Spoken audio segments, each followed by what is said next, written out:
नमस्कार, स्वागत है आप सब देख रहे हैं मिड डे प्राइम। आपके साथ मैं हूं ममता चोपड़ा। आज देश को मिल गया है नेशनल स्पेस एसोसिएशन, एक महत्वपूर्ण संघ जो देश के अंतरिक्ष क्षेत्र को नई दिशा दे सकता है। खासतौर पर प्राइवेट प्लेयर्स के लिए उन्हें इसके साथ जोड़ने में भी अहम भूमिका निभा सकता है। डालेंगे इस खबर पर नजर, साथ ही साथ जानेंगे कि लखीमपुर खीरी कांड में आगे क्या बात हुई है और आर्यन खान की बेल एप्लीकेशन को लेकर भी कोर्ट ने क्या कहा है। तो ये तमाम इस वक्त की डेवलपिंग न्यूज लेकर हम हाजिर हैं। तो आइए शुरुआत करते हैं बड़ी खबरों के साथ।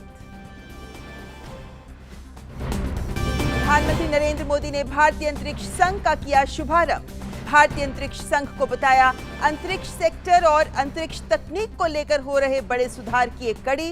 वीडियो कॉन्फ्रेंसिंग के जरिए अंतरिक्ष उद्योग के प्रतिनिधियों से की बातचीत।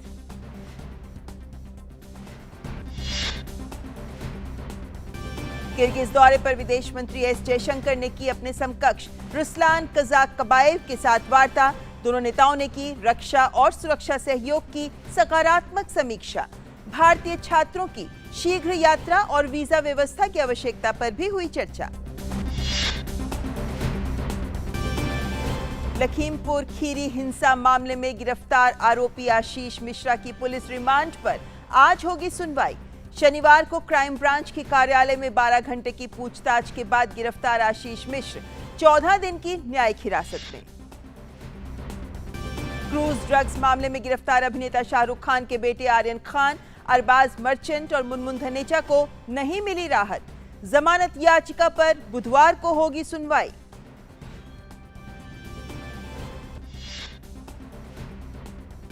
मार्च 2020 के बाद कोविड-19 से स्वस्थ होने की दर सबसे ज्यादा बढ़कर हुई 98%। पिछले 24 घंटों में 18,132 नए मामले दर्ज, जो पिछले 215 दिनों में सबसे कम। टीकाकरण का आंकड़ा 95 करोड़ 19 लाख के पार।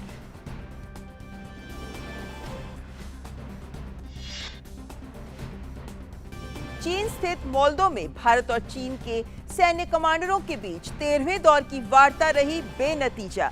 चीन ने बाकी बचे क्षेत्रों से तनाव कम करने के भारतीय सुझावों से जताई असहमति। अमेरिकी नौसेना प्रमुख एडमिरल माइक गिल्डे आज से भारत के 5 दिन के दौरे पर। गिल्डे अपनी यात्रा के दौरान भारतीय नौसेना प्रमुख एडमिरल करमबीर सिंह और कई नौसैनिक अधिकारियों और नेताओं से करेंगे बातचीत।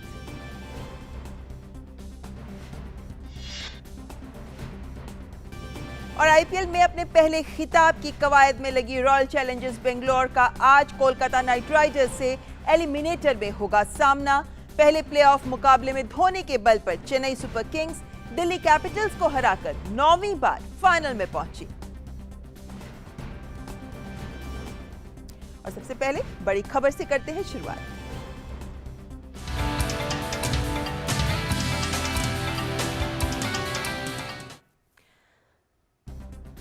प्रधानमंत्री नरेंद्र मोदी ने आज वीडियो कॉन्फ्रेंसिंग के माध्यम से भारतीय अंतरिक्ष संघ का शुभारंभ किया और इस अवसर पर प्रधानमंत्री ने अंतरिक्ष उद्योग के प्रतिनिधियों से भी बातचीत की।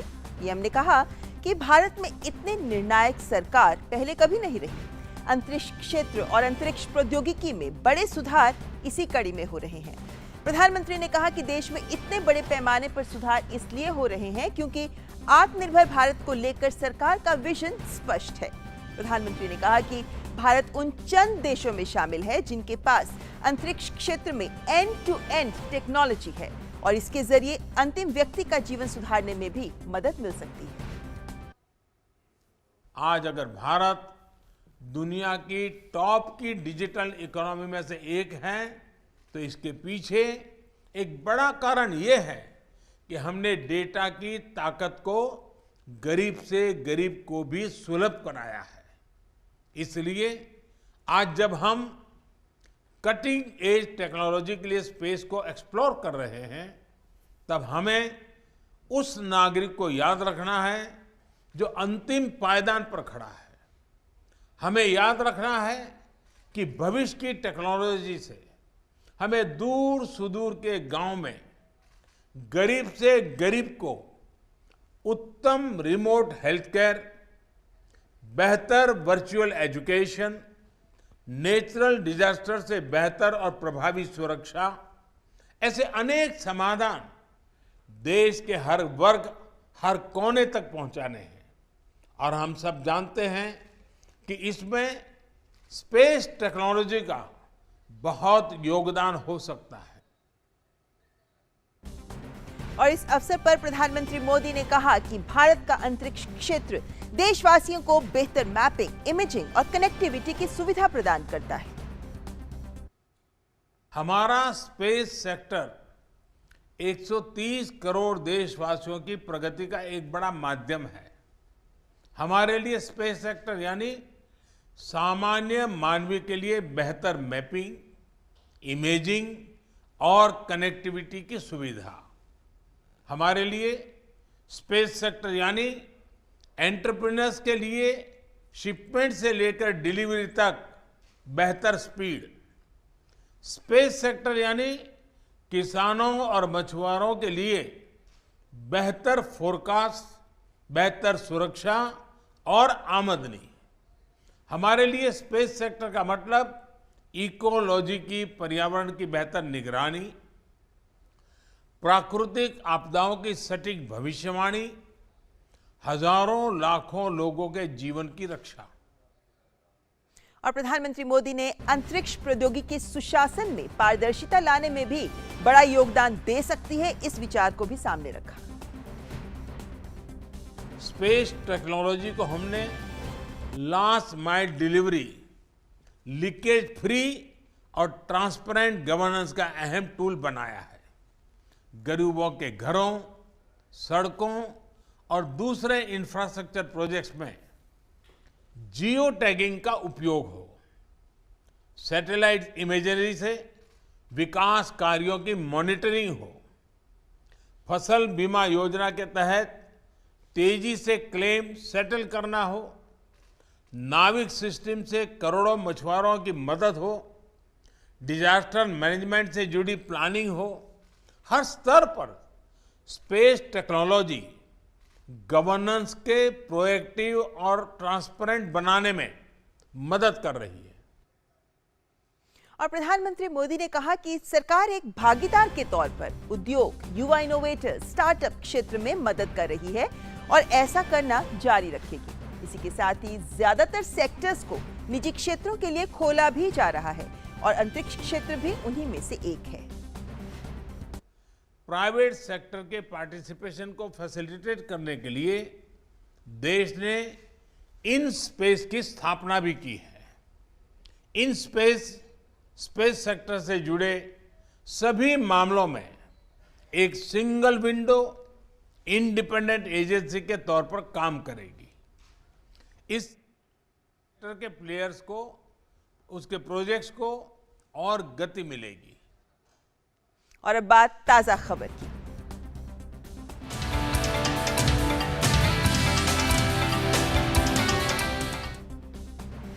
लखीमपुर खीरी मामले में आशीष मिश्र की पुलिस कस्टडी रिमांड पर सुनवाई आज 2 बजे अदालत में की जाएगी।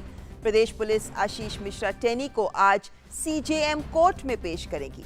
आशीष मिश्रा मोनू से लखीमपुर खीरी पुलिस के साथ ही इस केस की जांच के लिए गठित एसआईटी ने शनिवार को करीब 12 घंटे पूछताछ की, लेकिन कोई नतीजा सामने नहीं आ सका। अदालत के बाहर भारी संख्या में पुलिस बल तैनात किया गया है।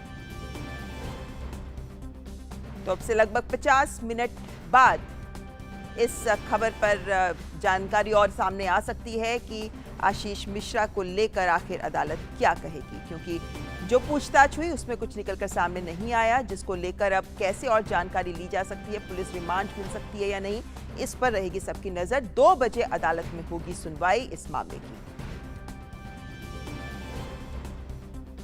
तो लखीमपुर खीरी हिंसा मामला जो लगातार सुर्खियां बटोर रहा है और सुप्रीम कोर्ट ने भी, क्योंकि हम जानते हैं कि सुप्रीम कोर्ट ने भी इस मामले की 20 अक्टूबर को सुनवाई रखी है, उससे पहले इसमें क्या कुछ खबर सामने आ सकती है, क्या कुछ पुलिस के लिए सामने जांच में आगे बढ़ने का स्कोप हो सकता है, इन सब पर सबकी नजर इस मामले में इसलिए भी है क्योंकि आशीष मिश्र को आरोपी बनाया गया, जिसके बाद अब आज सुनवाई में ये हो पाएगा, ये निश्चित हो पाएगा कि अदालत क्या निर्णय लेती है, उनको पुलिस रिमांड पर भेजा जाता है या नहीं। वहीं अगर हम आर्यन खान मामले की बात करें तो मुंबई के विशेष न्यायालय ने आर्यन खान, अरबाज मर्चेंट और मुनमुन धनेचा की जमानत याचिका पर सुनवाई बुधवार तक के लिए टाल दी है। शाहरुख खान के बेटे आर्यन खान की जमानत की अर्जी पर 13 तारीख को सुनवाई होगी। नारकोटिक्स कंट्रोल ब्यूरो इस मामले में बुधवार को अदालत में अपना जवाब पेश करेगी। आपको बता दें कि 8 अक्टूबर को मजिस्ट्रेट कोर्ट ने इन तीनों की जमानत याचिका को वैधता के आधार पर खारिज कर दिया था और कहा था कि उन्हें जमानत के लिए विशेष एनडीपीएस कोर्ट का रुख करना चाहिए जो इसे सुनने के लिए अधिकृत है। आर्यन को नारकोटिक्स कंट्रोल ब्यूरो ने मुंबई से गोवा जा रहे क्रूज शिप से गिरफ्तार किया था। आर्यन पर ड्रग्स लेने के आरोप हैं। आर्यन के साथ ही अब इस मामले में अब तक 20 लोगों की गिरफ्तारी हो चुकी है।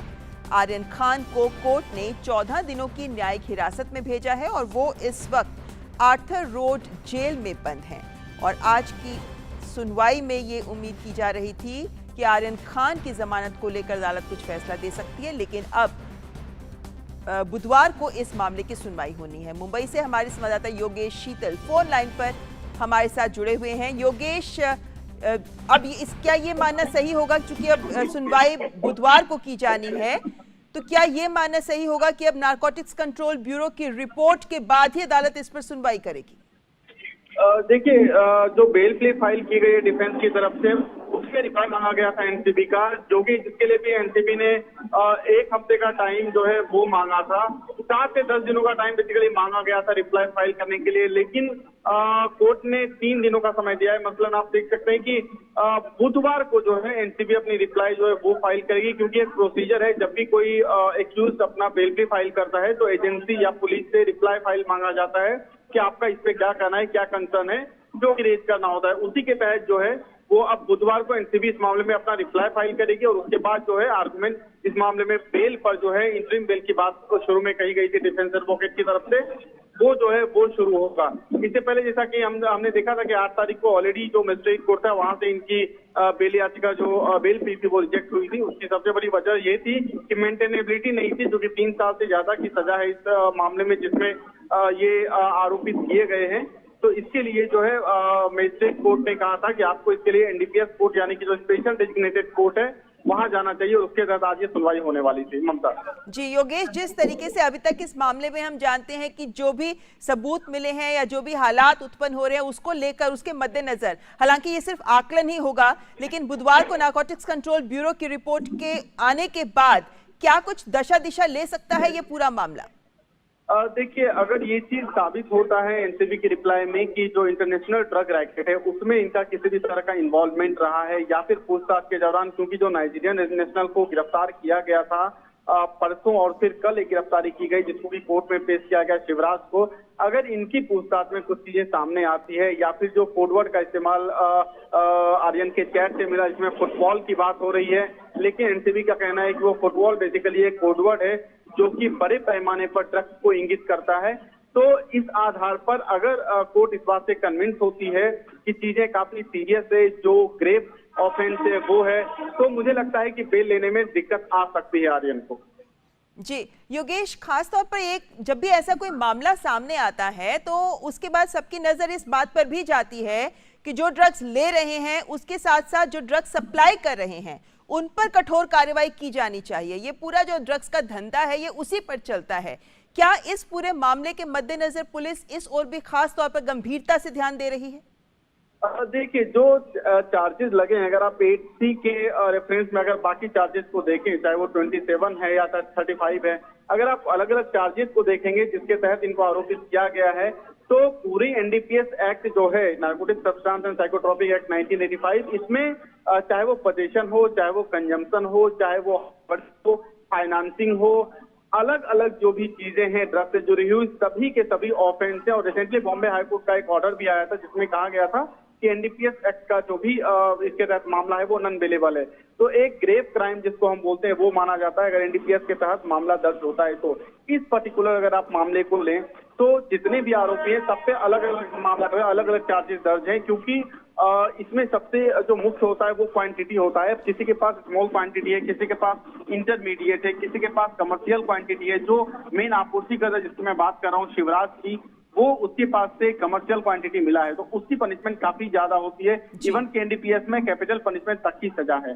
तो अभी ये देखना होगा कि कोर्ट में क्या चीजें सामने आती है, और जैसा मैंने आपको बोला कि चार्जेज अलग हैं, तो ऑब्वियसली आर्गुमेंट भी अलग अलग होंगे इस पूरे मामले में। जी बिल्कुल, और इस आर्गुमेंट पर भी नजर रहेगी, लेकिन फिलहाल रहेगा बुधवार का इंतजार जब नारकोटिक्स कंट्रोल ब्यूरो अपना जवाब पेश करेंगे। शुक्रिया आशीष हमारे साथ जुड़ने के लिए। योगेश शीतल मुंबई से हमारे साथ इस खबर पर जानकारी देते हुए। आइए अब नजर डाल लेते हैं अन्य राष्ट्रीय खबरों पर।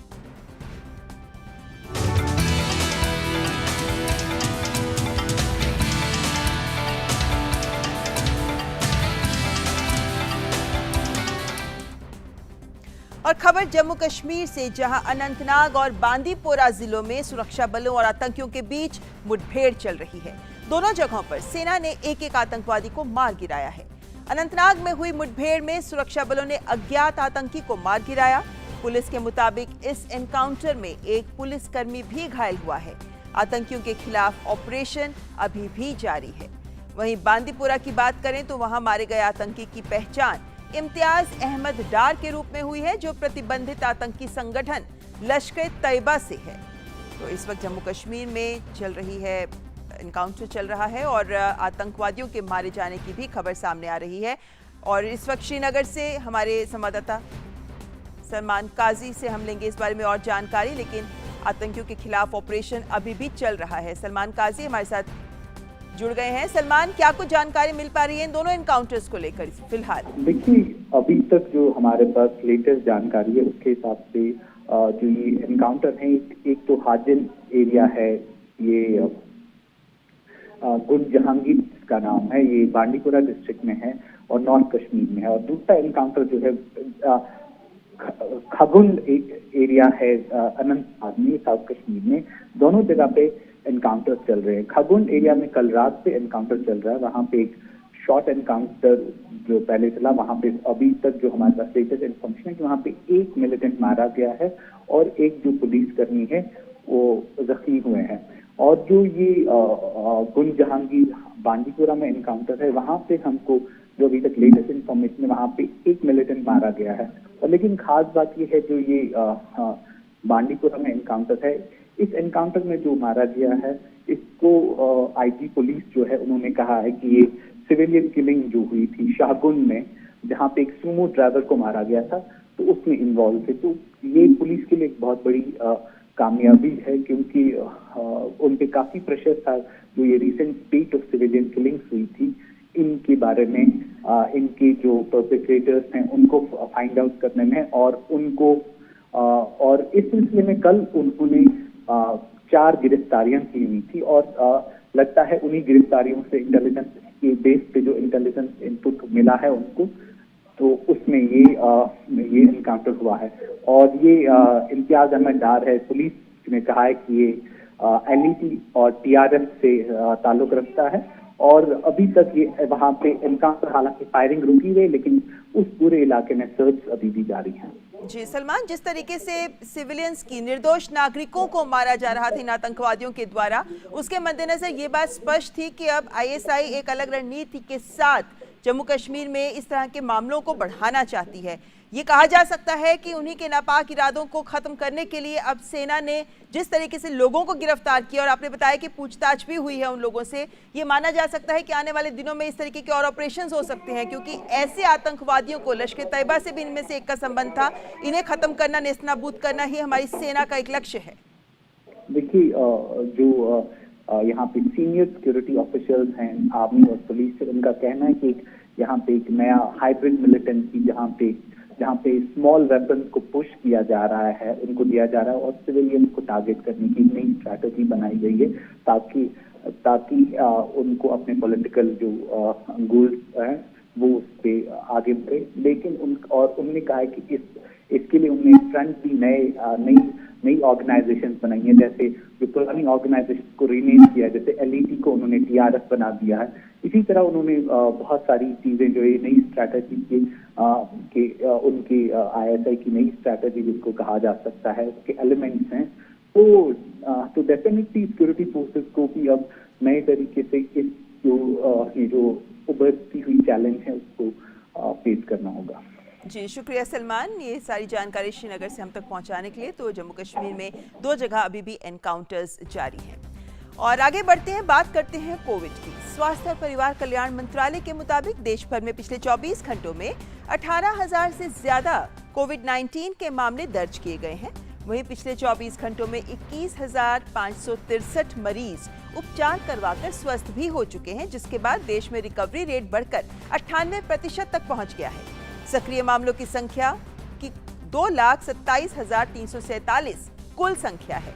वहीं साप्ताहिक पॉजिटिविटी रेट की बात करें तो फिलहाल ये 1.53% दर्ज किया गया है। वहीं दैनिक पॉजिटिविटी रेट 1.75% पर पहुंचा है।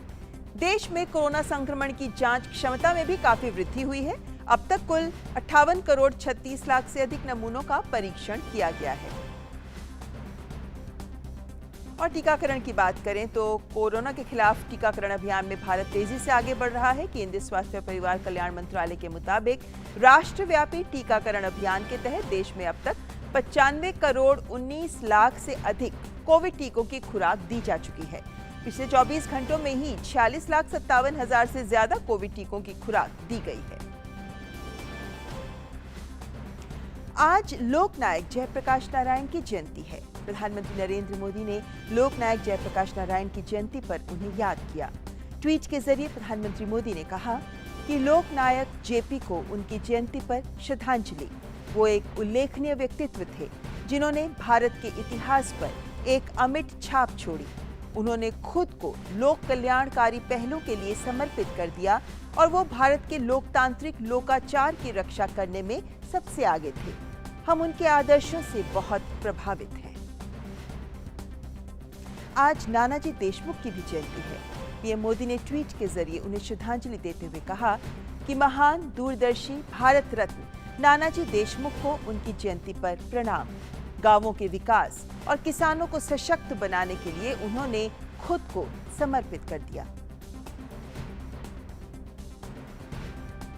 नेशनल कॉन्फ्रेंस के 2 वरिष्ठ नेताओं ने आज भाजपा मुख्यालय में पार्टी की सदस्यता ग्रहण की। देवेंद्र सिंह राणा और सुरजीत सिंह सलाठिया ने केंद्रीय मंत्रियों जितेंद्र सिंह, धर्मेंद्र प्रधान और हरदीप सिंह पुरी की मौजूदगी में भाजपा की सदस्यता ग्रहण की। इस मौके पर भाजपा के महासचिव तरुण चुग के साथ प्रदेश भाजपा अध्यक्ष रविंद्र रैना और डॉक्टर निर्मल सिंह भी मौजूद थे। इस मौके पर केंद्रीय मंत्री डॉक्टर जितेंद्र सिंह ने कहा कि मोदी सरकार ने जम्मू कश्मीर को हमेशा से प्राथमिकता में रखा है और प्रदेश के विकास को भी गति दी है। जिस प्रकार पिछले 7-8 वर्षों में प्रधानमंत्री जी ने जम्मू कश्मीर को प्राथमिकता दी है, और आपको स्मरण होगा कि प्रधानमंत्री बनने के तुरंत बाद उनके आरंभिक वक्तव्यों में एक बार कहा गया था कि देश के वो क्षेत्र, वो हिस्से, जो राज्य जो कहीं ना कहीं मुख्य धारा से छूट गए या पिछली सरकारों की कुताही के कारण प्राथमिकता में नहीं आए, उनको विकसित करके विकसित क्षेत्रों के साथ जोड़ा जाएगा, भले ही पूर्वोत्तर हो, भले ही जम्मू कश्मीर हो।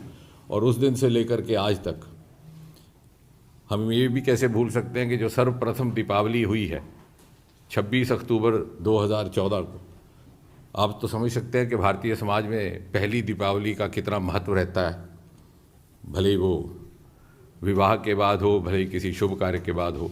और यहाँ ये पहली बार हम देख रहे थे कि एक प्रधानमंत्री बनने के बाद अपनी सर्वप्रथम दीपावली उन्होंने कश्मीर घाटी में जा कर के बाढ़ग्रस्त लोगों के बीच में बिताई।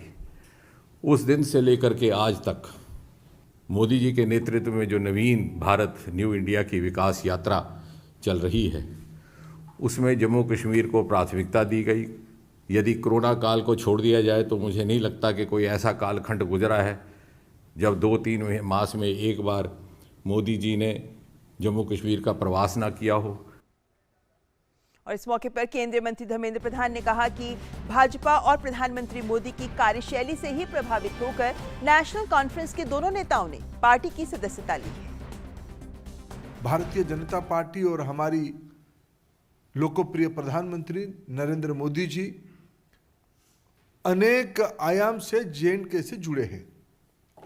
उनकी विचारों से, उनकी नेतृत्व से आज सहमति जताते हुए मित्र देवेंद्र राणा जी और सुरजीत जी ने भारतीय जनता पार्टी में ज्वाइन किए। भारत और चीन के बीच सीमा पर स्थिति को बेहतर बनाने के लिए रविवार को दोनों देशों के सैन्य कमांडरों के बीच चीन स्थित मोल्दो में 13वें दौर की वार्ता बेनतीजा रही। ये वार्ता लगभग 8.5 घंटे तक चली और शाम करीब 7 बजे संपन्न हुई। चीन ने बाकी बचे क्षेत्रों से तनाव कम करने के भारतीय सुझावों से असहमति जताई।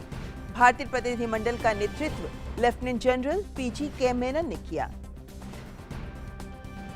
पूर्वी लद्दाख में तनाव कम करने के लिए 13वें दौर की वार्ता हुई है और ये वार्ता बेनतीजा रही है। आपको बता दें कि पूर्व की बातचीत के दौरान दोनों देश पेंगोंग झील के उत्तरी और दक्षिणी किनारों से अपने अपने सैनिकों और हथियारों को हटाने की प्रक्रिया पूरी कर चुके हैं, लेकिन टकराव वाली बाकी जगहों से सैनिकों की वापसी अभी तक नहीं हो पाई है। दोनों देशों के बीच पिछले साल मई से ही पूर्वी लद्दाख में कुछ स्थानों को लेकर सैन्य गतिरोध की स्थिति बनी हुई है। अमेरिकी नौसेना के प्रमुख एडमिरल माइक गिल्डे आज भारत की 5 दिन की यात्रा पर आ रहे हैं। माइक गिल्डे के इस दौरे को बेहद महत्वपूर्ण माना जा रहा है। उनके साथ नौसेना के अन्य वरिष्ठ अधिकारी भी मौजूद रहेंगे। भारत दौरे पर गिल्डे भारतीय नौसेना अध्यक्ष एडमिरल करमबीर सिंह और सेना के कई वरिष्ठ अधिकारियों से चर्चा करेंगे। जानकारों के अनुसार माइक गिल्डे के दौरे में हिंद प्रशांत क्षेत्र में दोनों देशों के बीच साझा सहयोग और समन्वय और अधिक बढ़ाने पर फोकस रहेगा। केंद्र सरकार के आउटरीच प्रोग्राम के तहत केंद्र शासित प्रदेश जम्मू कश्मीर के दौरे पर गए सूचना एवं प्रसारण राज्य मंत्री डॉक्टर एल मुरुगन ने श्रीनगर में ऑल इंडिया रेडियो का दौरा कर एक पुनर्निर्मित सभागार का उद्घाटन किया। इस दौरान केंद्रीय मंत्री ने कहा कि श्रीनगर के आकाशवाणी और दूरदर्शन केंद्र अपने कार्यक्रमों के जरिए कश्मीर की संस्कृति, भाषा और परंपरा को बढ़ावा देने में मदद कर रहे हैं।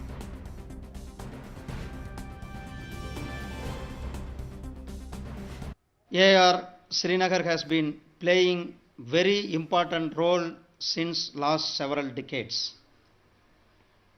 On one hand, it has acted to provide quality broadcast services to the people of Kashmir. Considering the diverse nature of languages being spoken here, regular programs in these languages like Kashmiri, Gujri, etc. are also broadcasted. This rich culture of Kashmiri, its language, art and tradition have been given a widest possible canvas by our Doordarshan and All India Radio at Srinagar. और केंद्रीय मंत्री ने सीमा पार से पड़ोसी देश द्वारा शुरू किए गए दुष्प्रचार का मुकाबला करने में अपनी भूमिका निभाने के लिए आकाशवाणी और दूरदर्शन केंद्र श्रीनगर की सराहना की। All India Radio Srinagar played pivotal role in connecting the people of Kashmir is noteworthy. During the floods of 2014, during the Corona time, and in many other such occasions and such situations, All India Radio Srinagar has stood tall and delivered. Being in the border area like Kashmir, it also has to continuously stay alert and counter the false propaganda and projection by our neighboring adverse countries and save our youth from falling victim of those false propaganda. और mid prime में आइए अब रुख कर लेते हैं कुछ अंतर्राष्ट्रीय खबरों पर।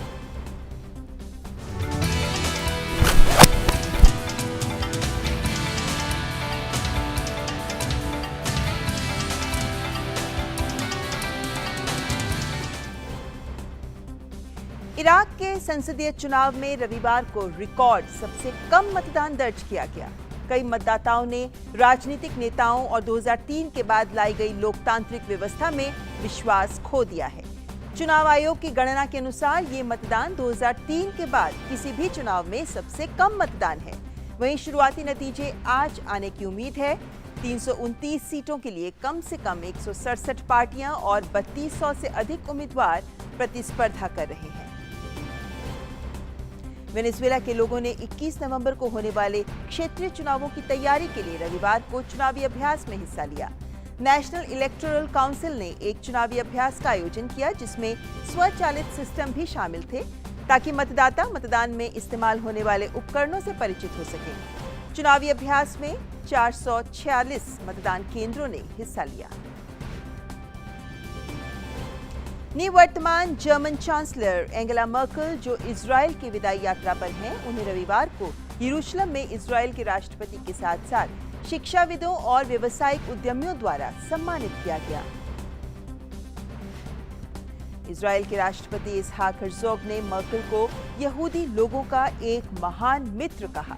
इसके अलावा उन्हें इजराइल के प्रौद्योगिकी संस्थान से डॉक्टरेट की मानद उपाधि भी मिली।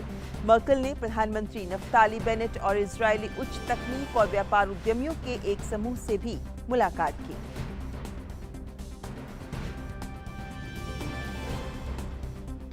स्पेनिश कोस्ट गार्ड ने अटलांटिक महासागर में फंसे 36 प्रवासियों को ग्रैंड कैनरिया द्वीप तक पहुंचाया। महिलाओं और बच्चों सहित प्रवासियों को कैनरी द्वीप से 6 मील दूर बचाया गया और अर्गुइनगेन बंदरगाह ले जाया गया।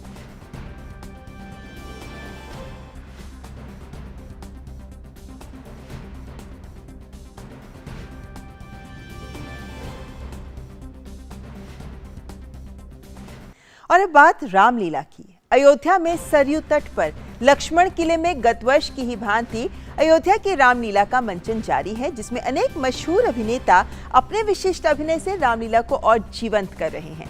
पेश है अयोध्या की रामलीला के मंचन के 5वें दिन की कुछ विशिष्ट झलकियां।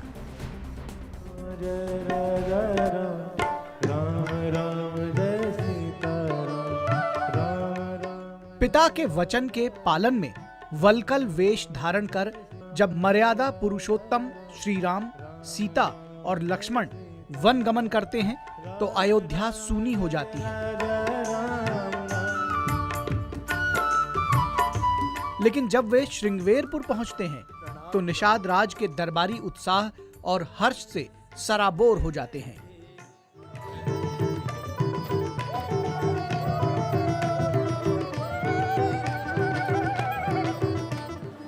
वनों के कंद मूल फलों का भोग लगाइएगा। जैसी आपकी इच्छा निषाद राज जी। मुझसे कहा था सुमन, तुम जाकर इन्हें गंगा स्नान करा के। रामलीला के 5वें दिन रामायण के अत्यंत विशिष्ट प्रसंग का मंचन हुआ, जब वन गमन के रास्ते में प्रभु श्री राम को गंगा पार करनी पड़ती है और गंगा पार कराने के लिए नाव लाने से केवट इनकार कर देता है। यदि आप चरण नहीं धुलवाना चाहते हो तो मैं एक उपाय और बताता हूं प्रभु। कभी कभी भगवान मांगहि नाव न केवट आना, फिर उसी केवट द्वारा तारनहार और भवसागर के खेवनहार को गंगा पार कराना अनेक गूढ़ संदेश भी देता है। ये आपके लीजिए केवट जी। ना ना ना, उतराई प्रभु, उतराई कैसी? उतराई तो मैं पहले ले चुका हूं प्रभु। आपके चरणों को जब मैंने धोया था, उससे बढ़कर उतराई मेरे लिए क्या हो सकती है प्रभु? आप भी एक मल्लाह और मैं भी एक मल्लाह। कभी मल्लाह से मलाई या उतराई लेता है प्रभु। ननिहाल से वापस आने पर भरत और शत्रुघ्न को कैकई हठ, पितृशोक और राम वन गमन विस्मित कर देता है।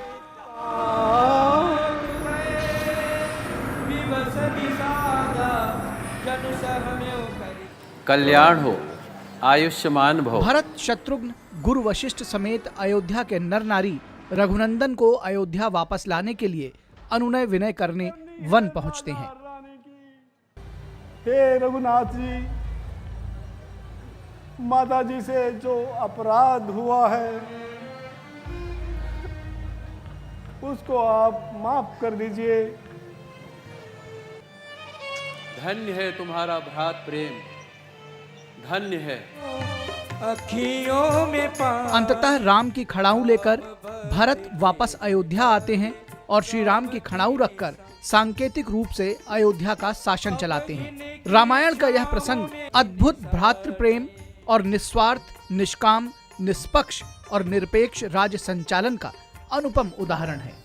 अयोध्या से अश्विनी कुमार मिश्र की रिपोर्ट, डीडी न्यूज। अखियों में पानी, शीश पे खड़ा वो अखियों में पानी। और रामलीला के बाद बात नवरात्रि की। आज शारदीय नवरात्रि का छठा दिन है। इस दिन मां के छठे स्वरूप मां कात्यायनी की पूजा की जाती है। मां कात्यायनी ब्रज मंडल की अधिष्ठात्री देवी हैं। कोविड प्रोटोकॉल का ध्यान रखते हुए ही मंदिरों में भी पूजा के खास इंतजाम किए गए हैं।